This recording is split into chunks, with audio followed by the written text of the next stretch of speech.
Currently, Dr. Friedman serves as Undersecretary for the Department of Energy, developing a comprehensive and coordinated strategy to improve cybersecurity within and between federal agencies, the financial services industry, and energy providers.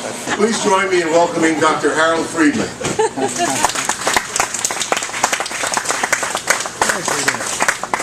Thank you very much, Ed. That was beautifully read. Now, before I get into my subject matter, I want to just say when I was actually first invited to speak tonight, they did ask me what time slot I might like to go in. And I gave it a little bit of thought, and I finally said, you know, I was wondering if you could put me on after dinner, cocktails, and a long day of meetings. So you're not only tired, worn out, and pretty much starting to get inebriated. And could you hold the meeting in a giant unair-conditioned aquarium in Baltimore, so even though we're having steak and crab cakes for dinner, we're surrounded by sushi that I think could have made for an excellent appetizer. And then could you put me on after some terrific speakers, including Ken DeFontes, who some of you may not be aware was recently rated as one of the top 50 experts in his field by Forbes magazine. While, ironically, I was recently rated as one of the top 50,000 experts in my field by Forbes magazine. So other than a few zeros, we're basically in the same boat. And finally, could you have me go up in front of some of the most important leaders in the energy industry today, while simultaneously there's another event being held for some of the least important members of your industry at a small dive bar in Pikeville. And with all those factors in mind, I'd like to thank Judy Maston for filling every single one of my requests. Judy! Without further ado, though, I want to tell you when I was first invited to speak tonight, I actually looked up the initials EEI on the web, and I found two other groups.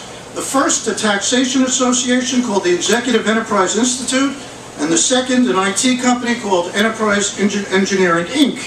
So to be honest, I initially thought I was either going to be in front of a group of boring CPAs or geeky software engineers. So with that in mind, it is a great relief to instead be in front of a group of energy producers and emergency contingency planners who are planning for the end of all human existence on this planet as we know it. Because one of the things you all have to deal with is contingency planning, and I believe in contingency planning, which is why tonight I made plans in case this doesn't go well. I mapped out several exits and evacuation routes. I've already received a certified check payable to cash, and I have a cab waiting outside and ready to go. And with that in mind, I want to say how nice it is to see so many high-level officials from so many top energy producers from all over the country, which pretty much guarantees if there is some kind of emergency outside of Baltimore tonight, it's that much more likely to be mishandled and turn into an even bigger disaster. Apparently, as far as you're concerned, if something happens somewhere else in the country, they can just go to hell. Then again, who's to say what constitutes a disaster? Some might say an earthquake, some might say an oil spill, and some might say Charlie Sheen alone in a hotel room. Without further ado, though, I really want to get into why I'm here. And as Ed just told you, in addition to working for the White House, I'm not only a business expert, I'm also a corporate psychologist. I'm going to be honest and tell you, I know a lot of you probably regard most consultants, particularly anybody involved with the government, to basically be nothing more than a bunch of greedy, selfish, double-talking, bureaucratic nerds. And unfortunately, I don't know how to tell you this, but by the time I get done tonight, I'm probably not going to do a whole lot to dispel that conviction. On the other hand, I do a lot of traveling, and as I go around the country, there's a lot of people who regard anybody involved in the energy industry to basically be nothing more than a bunch of double-talking bureaucratic nerds. And let's be honest, as I look at you folks, I see no reason to dispel that conviction either. So I figure, what the hell, we start out even. And I admire your association, EEI, because I think you're terrific. evidenced by the fact the Wall Street Journal recently rated your group as one of the top 2 or 3 energy associations of your size and kind in the country. Which, to be honest, is not as surprising as it sounds, considering there are only about 2 or 3 energy associations of your size and kind in the country. But with that in mind, Gail Royster assured me, you're going to spend so much money advertising in the Wall Street Journal this year, you're going to buy your way right up to number 1. That is why, though, to compete successfully, you have to predict the future, even though predictions depend on your attitude. For example, somebody like Judy Maston has such a positive attitude, she looks at half a glass of water and sees it as half full. Personally, I'm more negative. I look at half a glass of water and see it as half empty. In contrast to Dan Sadler, who's worried about so many tiny, piddling, little nitpicky details all the time, he basically sees the bacteria in the water. And having said that, I admire everybody in your association because you deal with anything from coal, nuclear, natural gas, and hydro all the way to solar and wind, which if you put them together, as far as Greenpeace is concerned, basically means they hope that one way or another you all end up with a lot of hot, burning, windy, radioactive flashes. And that is another reason I truly admire every one of you for being here tonight, because the fact is, whether or not you're a director, manager, managing partner, business continuity coordinator, consultant, business support advisor, whether you're an executive, president, vice president, senior vice president, junior vice president, or an executive vice president in charge of managing vice. Or whether you're a puppet, a poet, a pirate, a pauper, or just some idiot who walked in tonight with a fake badge. The fact of the matter is, I know each of you is a big shot in your own offices. And let's be honest, while some of you are big fish in small ponds and some of you are small fish in big ponds, I really appreciate you all came to the National Aquarium here in Baltimore tonight to be part of a group of tiny little guppies in a large, hot, yuppie, tourist, shark, crab, barracuda, octopus, and squid-infested cesspool. Thank you for applauding nothing. And with that in mind, I want to say I think your association is also terrific, considering since your inception in 1933, you've grown from being a small group with a handful of members to now rep 70% of the U.S. electric power industry for over 144 million ultimate customers and an average of 9.90 revenue per kilowatt, with more than 80 international affiliate companies in all 50 states with more than 40 countries. Or hell, I don't know, maybe it was 144 affiliate companies repping 9.9 million less than ultimate customers in 70 countries, 3 counties, 2 peninsulas, and a small isthmus. To be honest, I'm not really sure, and frankly, who really gives a damn? The important thing to me is you're all making a lot of money, and I want to get my hands on whatever I possibly can. Faster than Congress can repeal Obamacare for the 37th time, or the IRS can start taxing the Tea Party. And I say all this stuff despite the fact that I know some of you might feel my presence isn't really needed tonight and in a way is interfering. And I'm here to tell you that's actually true. My presence isn't really needed, in a way it is interfering, but we thought you should know what it feels like when you go around to all your clients and customers and annoy the hell out of all of them. Much in the manner that Judy Maston and Gail Royster annoy the hell out of all of you. And that's why I think I've been brought in tonight to clear up issues just like these. After all, I think we've all heard the expression, those that can do, do. Those that can't do, teach. Those that can't teach, consult. And those that can't consult, recruit those that can do, which I think should pretty much explain the whole thing.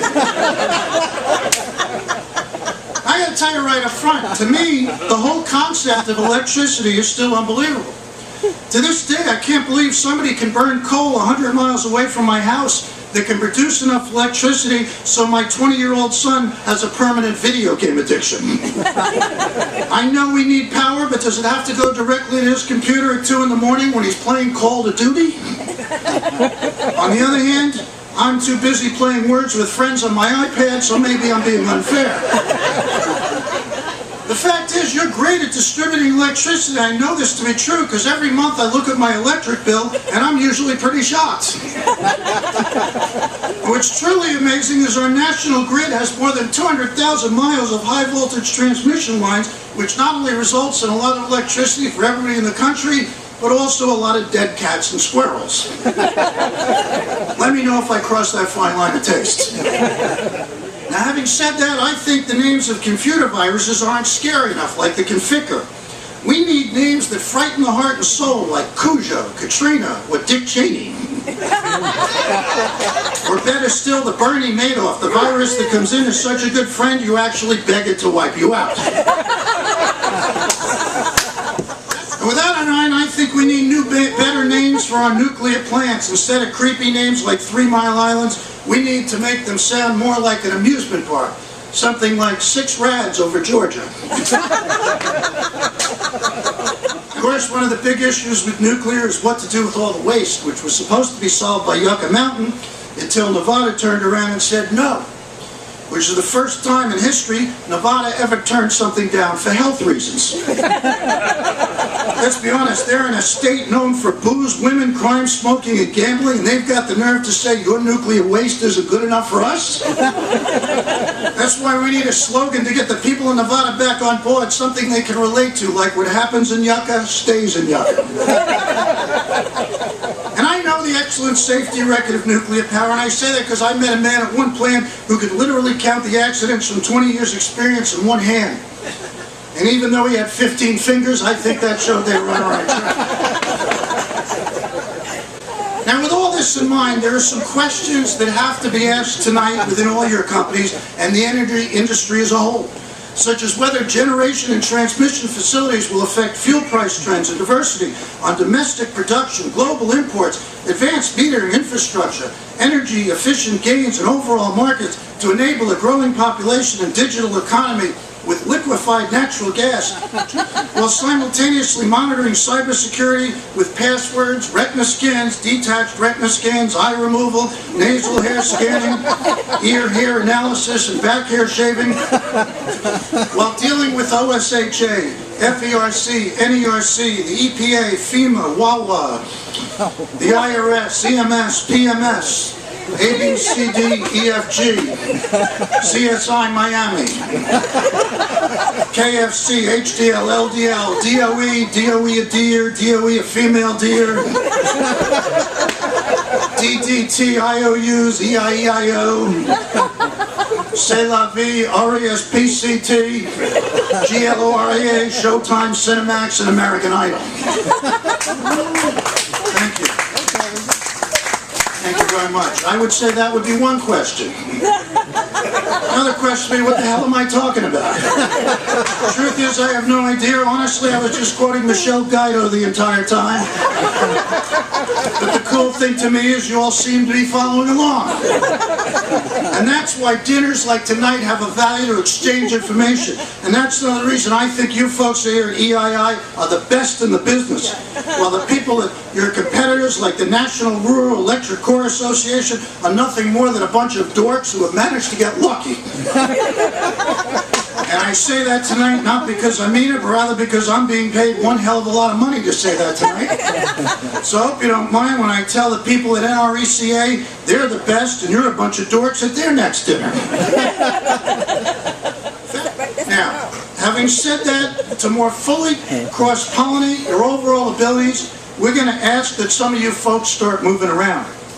Beginning in August, for example, everybody working for Duke Energy is going to be asked to go to work for PG&E. Every PG&E is going to be asked to go to work for Con Ed. Everybody from Con Ed is going to be asked to go to work for Exelon. And everybody from Exelon is simply going to be sent away. And there's no reason for any of this, but I figure it's so cold in Chicago most of the year, they'll be glad if we send them away. You have to understand, what's amazing to me is part of your jobs, you also have to worry about emergency planning. And as such, you work with a lot of weird groups like the International Disaster Recovery Institute, the Disaster Recovery Journal, and the International Consortium for Organizational Resilience. And I got to tell you, Other than the National Funeral Association or the American Suicide Foundation, I've never heard a more depressing bunch of groups in my entire life. With all these issues going on, the most important thing I can really do is to teach you to do whatever it takes to be successful. And that's why I believe in the business process of standardization where you emulate your highest leaders. Which means it should be everybody's goal tonight to look, act, and feel exactly like EEI's leadership team, even if it means being so tight with money. The other day they had an extra dime in a parking meter and they waited it out in the car. I think they brought me in because, one of the things is, while it's important to work hard, it's also important to have a good work-life balance, and I hope in some small way I helped you take things a little less seriously. Thank you so much for having me, and thank you for being a delightful audience. Thank you very much. Thank you.